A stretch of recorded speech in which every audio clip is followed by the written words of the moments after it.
Hi, everyone. It's Kate Byers, founder of the Good Life Institute and creator of Corporate Women Unleashed. We're here to talk about, can you earn well and work less? I don't know about you, but I thought that's kind of the way it was going to be, right? I thought that as I continued to rise up in my career, I was going to earn more and more and more, and I wouldn't have to work so hard. And, not to fool myself, it wasn't like thought I was just going to sit around and eat bonbons all day. I want to work. I love my work. I love to work. And it's okay, ladies, you get to love to work. It's okay, right? That is what it means to be a high achiever. That is where a lot of successful women land, is it's creative for us. We love to work, but how can you work less? Or what I always like to say is work more on your own terms, because the truth is a lot of times I don't necessarily want to work less. No, there's weeks that I need to work less. So there's weeks that I want a vacation and don't even want to think about work. But the point is when you love doing something, it's not that you're trying to do less of it. It's that you're trying to work more on your own terms, which means if you want to clock out in the middle of the day and go have lunch with, a long lost friend or whatever, or skip out on a meeting and, really dive into a task that you need to get to, you want to have the ability to do that. And what's happening is we're working in these environments and we're working in ways that it's breakneck speed, meeting after meeting, never time to think, never time to enjoy your life, never time to actually put, a fork in your mouth. It's like candy bars and potato chips, let alone like a salad or something that would be healthy. And that just doesn't have to be the case, right? And so really what we're talking about is, how do you break out of this whole idea that in order to have the paycheck that I want, the career title that I want, the position that I want, is it possible to work less? And the first thing we got to break out of, ladies, is guilt. I don't know a man on the planet, and maybe I'm wrong and I just am hanging out in the wrong circles, that feels guilty about his paycheck. I'm just saying.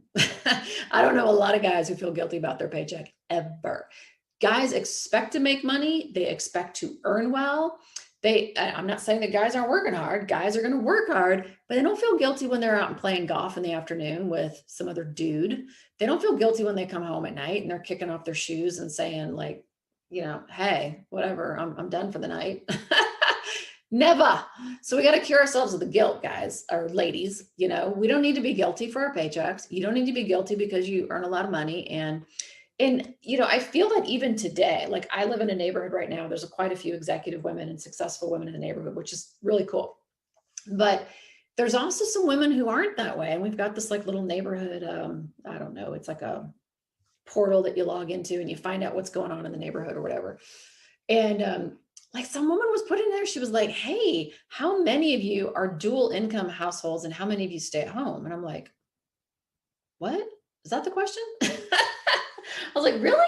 I was like, what about those of us who are in a single income household and we as the women are the breadwinner? I was like, why is that not the question? What about the single moms out here? Like I was a single mom for a long time. I had no partner to like help me with the bills. What are you talking about? And so one of the things that we're up against, ladies, is a double standard. Like there are women around us who still think that we are doing something wrong because we are choosing to work and have big, huge careers. I ain't doing nothing wrong. You know what? I'm out here changing the world. And so are you. So stop feeling guilty about it. Shut up about it, everybody. You get to have your big career. You get to want to have your big career, and you get to want to have your big paycheck. It's okay. All right. Because the reason you're not working is you're not just working for money, right? That is a byproduct of the caliber of the work that you're doing, the problems that you have to solve, the challenges that you face. That's it, right? That's a byproduct of that. So stop feeling guilty for your paycheck. That's the first thing. The next thing that is really important for us women to learn is that how we operate in our career tends to be very old school. It's much more traditional. Like I know for myself, I'm 51.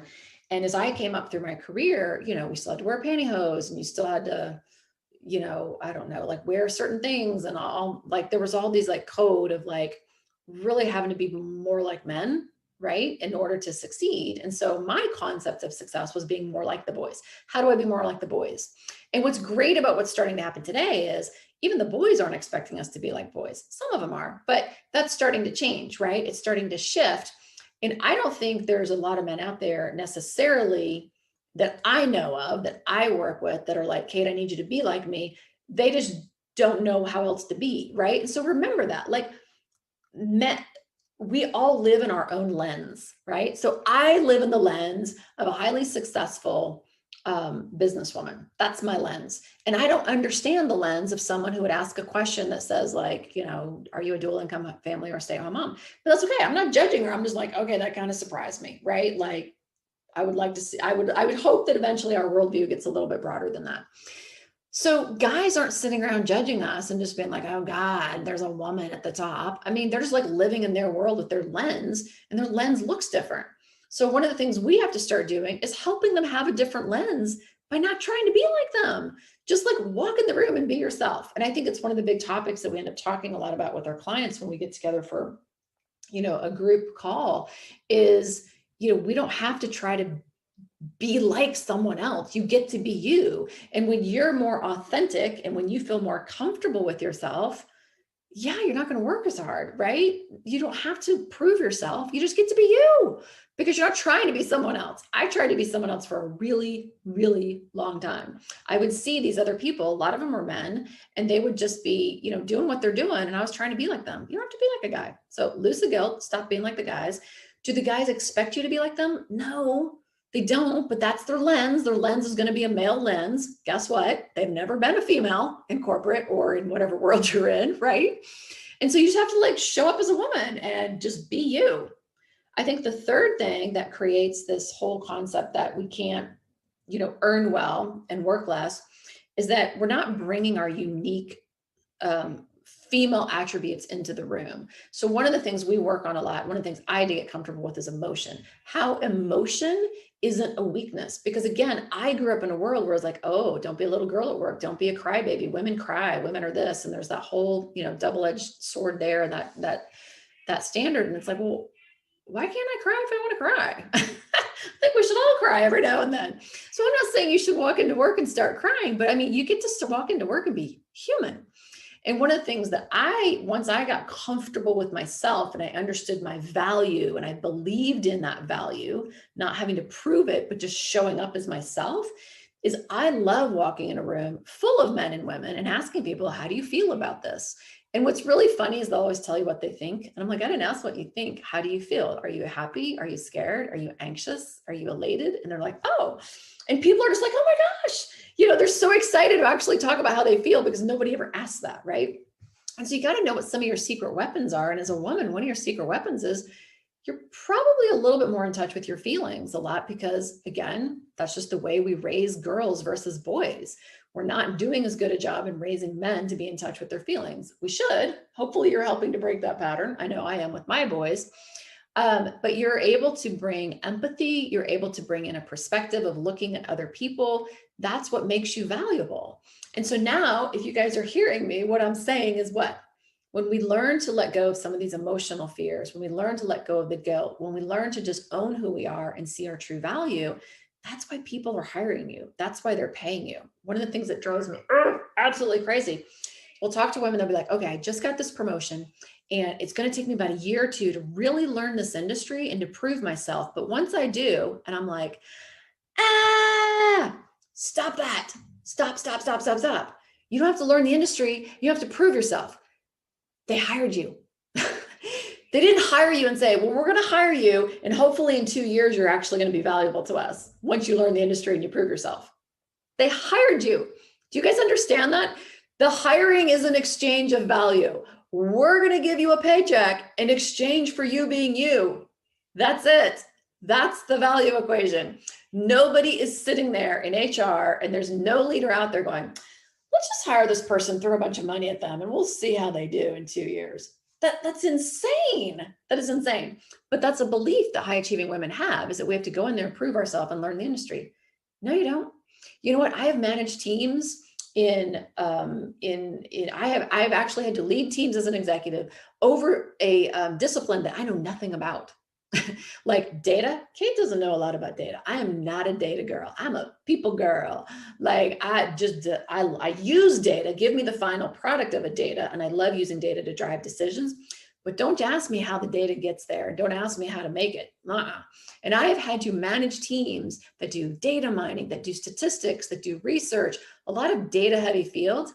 I have no clue about data, nor do I ever want to know how to do it. And I did not go back to school to stand on a street corner and learn how to data mine. That's for God's sakes, right? But I was a very effective leader of that team. Why? Because the value I have as a leader and who I am and what I brought to that team. They're bringing something, which is their value as incredible data people, right? And I'm bringing something, which is Kate, the incredible leader. That's your value. So your value is your leadership. Your value is your secret sauce. Your value is you just walking in the room. And now all of a sudden, when you understand your value, you get paid for your value. That's the exchange. Hi, we're giving you a paycheck for you being you. That's the agreement, right? And now it's not about proving yourself. Now it's not about killing yourself.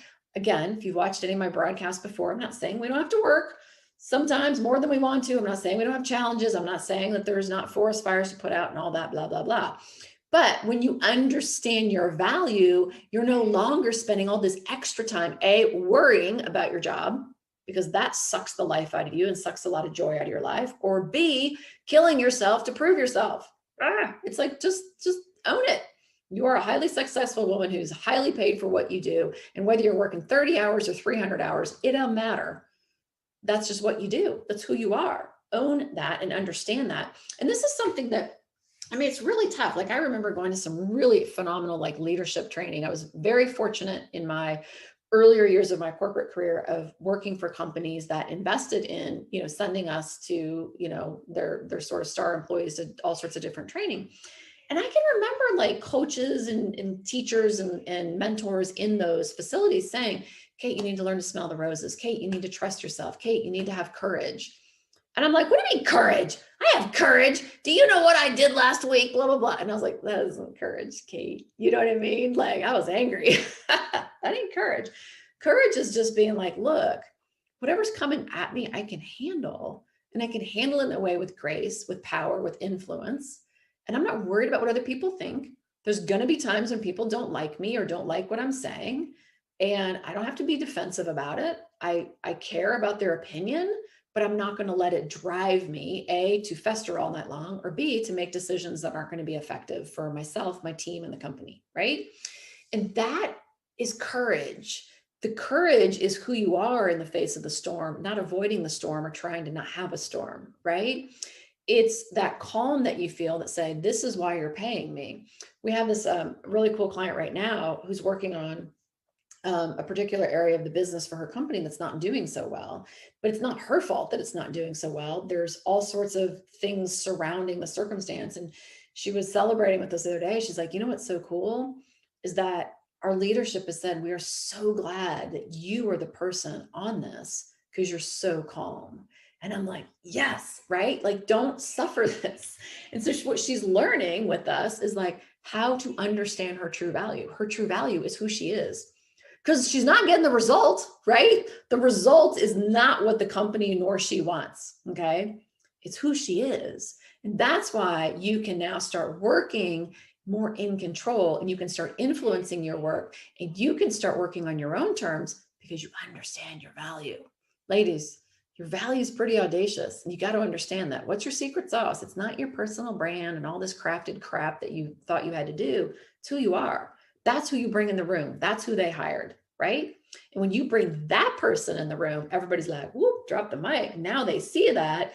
And then if you got to skedaddle at 5 o'clock some days, or you miss a phone call late at night, or you skip out on a meeting, nobody cares because they know that you're valuable. And that's what creates a lot of fun at work, a lot of fun in life. And now you have a life that's really fully rounded, fully intentional, and you've got well-being because you're not just trapped in a gilded cage. You got the key. Key's you. It's inside of you.